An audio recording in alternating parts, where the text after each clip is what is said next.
நிச்சயமாகவே ஆண்டவர் விழுந்து போன நம்முடைய குடும்பத்தை மறுபடியும் கர்த்தர் நிறுத்த போகிறார். விழுந்து போன வருமானத்தை ஆண்டவர் மறுபடியும் நமக்கு தருவேன் என்று கர்த்தர் வாக்கு கொடுக்கிறார். விழுந்து போன சரீர சுகத்தை ஆண்டவர் நமக்கு தருவேன் என்று கர்த்தர் வாக்கு கொடுக்கிறார்.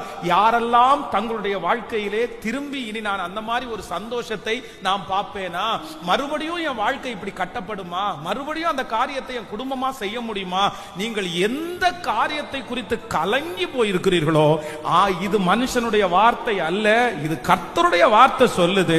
இல்ல, விழுந்து போன அந்த காரியத்தை நான் உனக்கு திரும்பவும் அதை சரி பண்ணி பாழா போனதை சீர்படுத்தி திறப்புகளை அடைச்சு பூர்வ நாளிலே இருந்தது போல அந்த சந்தோஷத்தை அந்த மகிமையை மறுபடியும் தருவேன் என்று கர்த்தராகிய ஆண்டவர் வாக்கு கொடுக்கிறார். இந்த வசனத்தை வார்த்தையை உரைக்கிற இஸ்ரவேலின் தேவனாகிய கர்த்தர் அவர் உறங்குவதும் இல்லை, அவர் தூங்குவதும் இல்லை. அவர் சொன்னதை செய்யும் அளவும் நம்மை கைவிடுவதும் இல்லை. அவர் நிச்சயமாய் திரும்ப எடுப்பித்து கட்டப் போகிறார்.